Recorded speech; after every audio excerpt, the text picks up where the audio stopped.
नमस्कार दोस्तों, स्वागत है आप सभी का हमारे चैनल में। आज के इस वीडियो में फिर हम योजनाओं के बारे में चर्चा करेंगे। इसके पहले मैंने 2 वीडियो बनाए हैं, उसको जरूर देखेंगे अगर आप नहीं देखे होंगे। चलिए शुरुआत करते हैं। सबसे पहला जो है स्वाधार गृह योजना। ठीक है, ये योजना जो है महिलाओं से संबंधित है। ठीक है, तो इसका उपयोग आप महिलाओं से संबंधित समस्याओं में उल्लेख करने के लिए कर सकते हैं। समस्याओं के समाधान में सरकारी प्रयास के रूप में इसका उल्लेख कर सकते हैं, ऐसे राइटिंग में कर सकते हैं। ठीक है, और तो इस योजना के जो प्रावधान है वो है 18 वर्ष से जो ऊपर की जो आयु की जो महिलाएं हैं उनके लिए ये योजना है। ठीक है, पहला पॉइंट सबसे मोस्ट इंपॉर्टेंट, इसमें 18 वर्ष का जो क्राइटेरिया है वो है। ठीक है, इस योजना के तहत जो है महिलाओं को भोजन, कपड़े, चिकित्सा सुविधा के प्रावधान के साथ साथ जो है अस्थायी रूप से आवास जो है प्रदान किया जाएगा। ठीक है, तो ये इसमें मेन प्रावधान है। महिलाओं के आर्थिक पुनर्वास के लिए व्यवसायिक और कौशल उन्नयन का इसमें और प्रशिक्षण जो है इसमें प्रदान किया जाएगा। ठीक है, तो जो महिलाएं असहाय हैं, जो मतलब परिस्थितिवश जो है उनका कुछ समस्या है, तो उन महिलाओं के लिए जो है आर्थिक पुनर्वास के लिए इसमें व्यवसायिक और कौशल उन्नयन का प्रशिक्षण दिया जाएगा।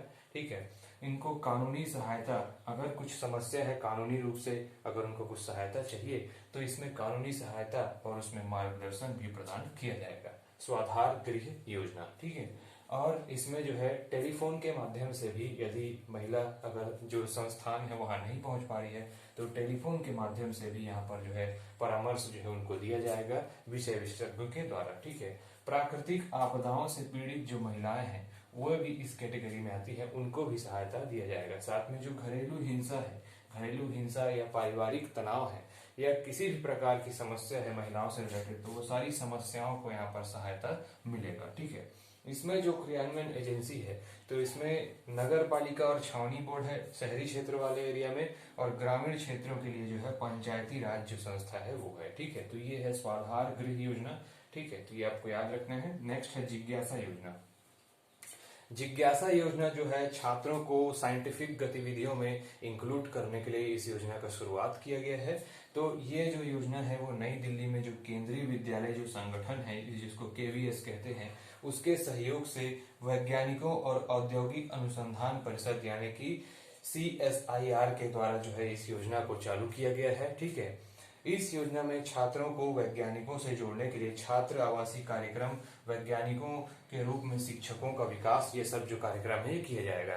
कहने का मतलब इसमें केवल छात्रों को ही प्रशिक्षण नहीं दिया जाएगा, परंतु जो शिक्षक हैं उनको भी वैज्ञानिक गतिविधि में इंक्लूड किया जाएगा। ठीक है, इसमें क्या होगा, मेनली जो लैब ओरिएंटेड जो क्रियाकलाप है वो जो है किया जाएगा। ठीक है, प्रयोगशाला आधारित जो विशिष्ट गतिविधियां हैं उनको इसमें प्रधानता दी गई है। इसमें जो 38 जो देश में जो 38 राष्ट्रीय स्तर के जो प्रयोगशालाएं हैं उन प्रयोगशालाओं के साथ 1151 जो केंद्रीय विद्यालय हैं उनको कोलैबोरेट करके इसमें लगभग 1 लाख छात्र और 1000 शिक्षकों को वैज्ञानिक गतिविधियों से जोड़ा जाएगा। ठीक है, तो ये मोस्ट इंपॉर्टेंट योजना है जिज्ञासा योजना, जो कि नई दिल्ली में केंद्रीय विद्यालय संगठन यानी केवीएस और CSIR यानी कि वैज्ञानिक और औद्योगिक अनुसंधान परिषद, ये दो जो है उनके द्वारा चलाया जा रहा है। ठीक है, और इसमें 1 लाख छात्रों को लाभान्वित होंगे और 1000 शिक्षक भी इसमें वैज्ञानिक गतिविधि से जोड़े जाएंगे। ठीक है,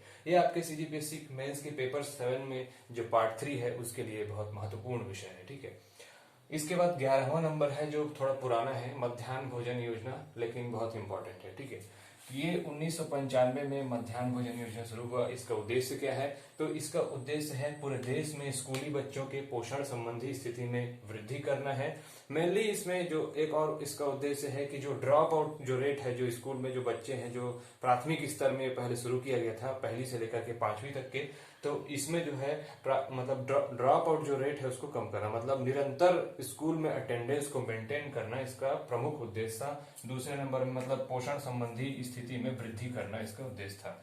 स्कूल में नियमित भागीदारी इसमें सुनिश्चित करना, और इसमें जो है देश भर के लगभग 12,65,000 जो स्कूल हैं और जो शिक्षा गारंटी केंद्र हैं दोनों मिलाकर के 12,65,000, और उसमें लगभग 12 करोड़ जो छात्र हैं या स्टूडेंट हैं, बच्चे हैं, उनको इसमें लाभान्वित करना इसमें मुख्य रूप से उद्देश्य है। ठीक है, तो ये है मध्याह्न भोजन योजना जो 1995 से चालू किया गया।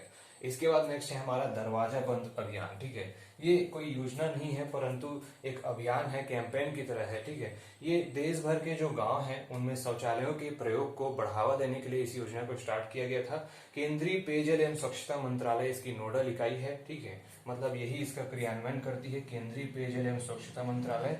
और ये जो योजना है या अभियान है ये 30 मई सन 2017 को इसको चालू किया गया है। ठीक है, इसके ब्रांड एम्बेसडर है अमिताभ बच्चन। ठीक है, नेक्स्ट है हमारा 13वां जो है स्वर्ण मुद्रीकरण योजना। ठीक है, देश में जो रखे जो लोगों के पास जो यानी कि जो गहने के तौर पर जो मतलब शरीर में उपयोग होने वाले सोने का जो है कोई उपयोग वैसे तो नहीं होता है ज्यादातर। ठीक है, तो उस सोने को, व्यर्थ पड़े सोने का सदुपयोग करने के लिए स्वर्ण मुद्रीकरण योजना 4 नवंबर सन 2015 को चालू किया गया। इसमें सोना जमा करना और सोने के मूल्य पर जो है 2.5% रुपए का लोगों को ब्याज दिया जाएगा, ऐसा इसमें प्रावधान है। इसमें जो है न्यूनतम जो है 30 ग्राम तक का सोना और अधिकतम का कोई लिमिट नहीं है। ठीक है, तो याद रखना है कि न्यूनतम इसमें 30 ग्राम सोना आप मतलब जमा कर सकते हैं, चाहे वो सिक्के के रूप में हो या गहने के रूप में या बिस्किट के रूप में या अन्य किसी धात्विक रूप में रहे। तो ये जो है न्यूनतम 30 ग्राम और अधिकतम इसकी कोई लिमिट नहीं है। इसमें ब्याज का प्रावधान है 2.5% और इसका जो डेट है वो 4 नवंबर सन 2015 को है। तो इस प्रकार हमने इन योजनाओं को देखा। नेक्स्ट वीडियो में फिर हम कुछ नई और पुरानी दोनों प्रकार की योजनाओं को देखेंगे।